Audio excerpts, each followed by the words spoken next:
Pasok tayo ngayon guys sa bagong client natin and I think na mayroon siyang malaking bahay.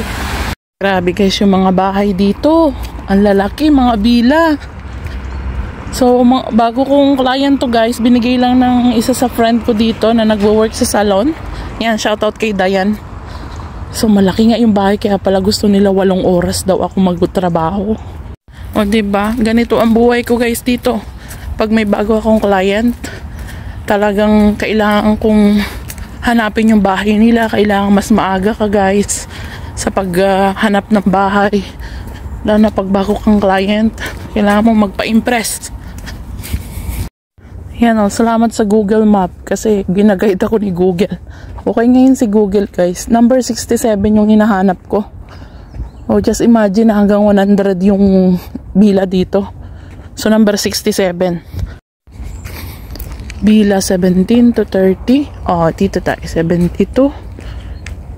Ano na to? 72, 88. Grabe, sobrang lalaki nga ng bahay nila. Diyos mio. Ayan o. Residential area to guys. Talagang mga mayayaman yung nandito, mga expat. Grabe. So sabi niya sa akin, ang work to ay 8 to 7 to 8 hours ang gusto nila. So sabi ko sa kanila, madam, malaki ba yung bahay nyo? Tumawa lang siya. Ay malaki pala talaga. Diyos niyo, yung garapon. Malayo-layo na guys yung nilakad ko. Ayan, yun na yata yun. Hi guys, pauwi pa lang ako. Bali guys, hinatid ako nung pinag-part-timean ko ngayon, yung bagong client.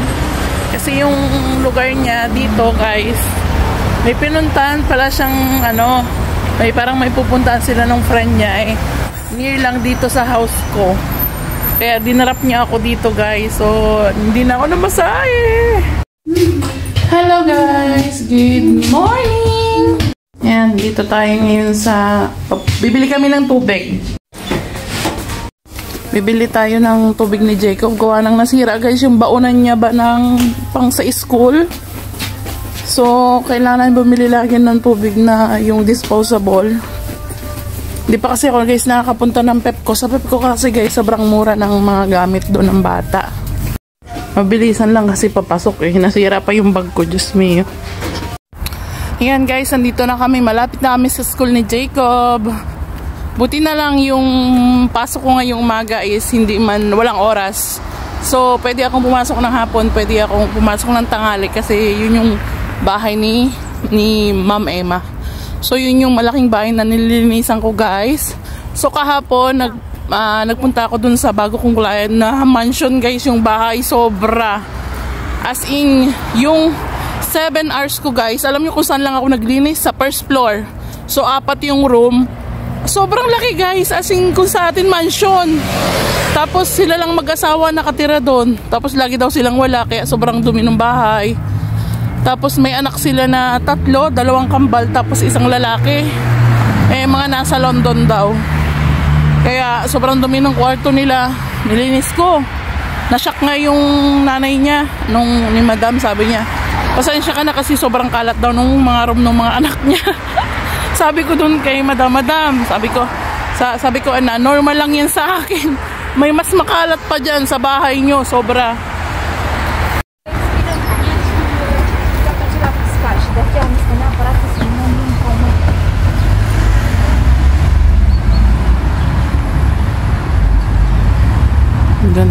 So guys, let's go now sa ating part-time. So panibagong araw na naman guys. Panibagong kayod para sa mga anak, sa pamilya. Kagabi guys, sobrang pagod ko dahil nga sobrang laki nung nilinisan kong bahay. Alam nyo ba na nakatulog na lang ako kagabi. Kumain lang ako tapos ang sakit kasi ng ulo ko guys. Kapag guys sumakay ako ng like taxi or tapos hindi man bukas yung bintana. Tapos sobrang haba ng biyahe, tapos pahinto-hinto. Ayun ako, nahihilo ako guys. Parang akong bata, nahihilo talaga ako, tapos nasusuka ako. Tapos kahapon sobrang ang traffic.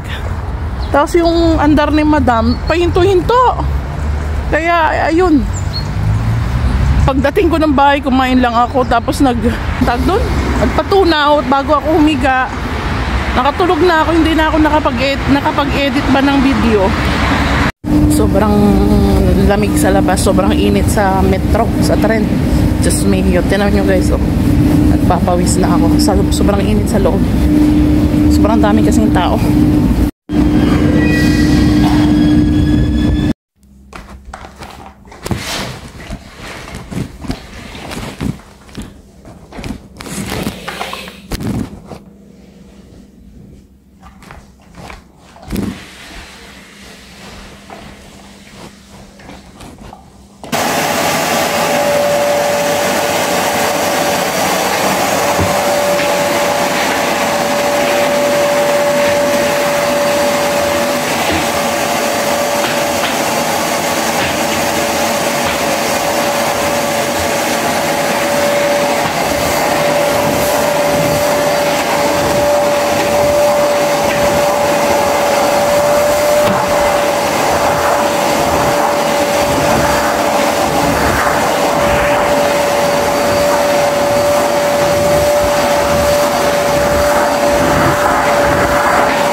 Buhay abroad.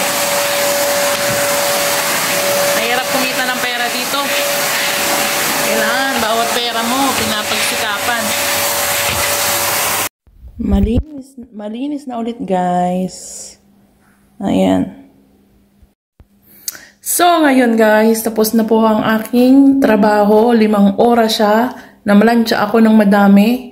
So papiaw cleaning lang ako dito sa salas nila kasi nga sobrang kalat at nandito yung bata. Walang pasok kasi yung bunsong anak ni Madam may sakit. So, sobrang kalat dito kanina. Ang daming laruan. So, inipos ko siya kaya okay na ulit guys. Ayan. So, yan. Meron silang lagayan ng laruan. Kanina guys, kalat-kalat yan. Diyos mio. Kala nyo lang. Ang dami kasi nilang binibiling laruan guys. Yan pa sila dito. Puno ng laro, maraming laruan yun, yung lagayan na yun. Meron pa sila ditong munting, ano bang tawag dito? So, guys, let's go now. Let's get it on. Tapos na ako. Pwede na tayong umuwi. Kailangan kong mag-refill, guys, ng tubig dito. Ito kailangan ito. Dito ako kumukuha lagi ng tubig. Pagpauwi na guys, gawa ng minsan nangangatilalamunan ko ba. So nakakaya sa bus. Lalo na pag ang katabi mo matanda, ay nako. Sasamaan ka ng tingin ng matanda. Lagi kami ba ang tubig. Tapos na guys ang ating work. Kaya uwi na tayo. Ay, hindi pala. Pupunta ako kay Jacob. Susunduin ko guys si Jacob. Pero mamaya-maya pa. Sobrang aga pa. Dahil one job lang ako ngayon guys. So, baho. Mahina ang ating kita ngayon guys. Sabi amoy imbornal. Ito, may mga ginagawang building na naman.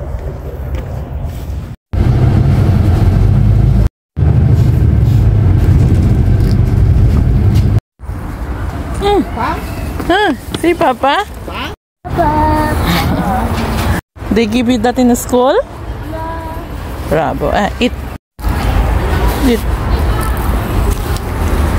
So guys, nag-iaya si Jacob na pumunta dito sa mumunting ilog.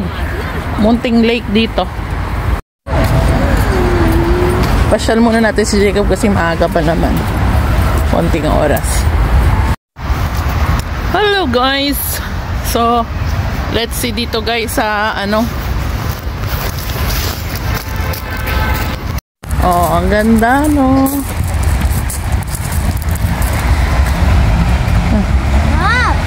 Wow, Jacob. Punta tayo dito, guys. Don't put this. Pwede, upo muna tayo. Ayan. Awan ko lang kung may isda dito, guys. Lalaglag po fall yung mga dahon, no? Binahog na ni Jacob yung ano niya. Dada.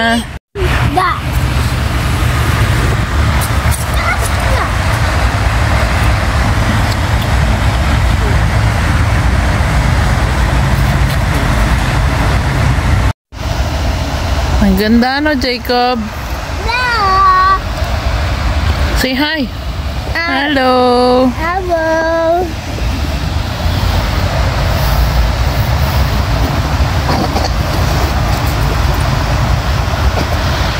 Folder.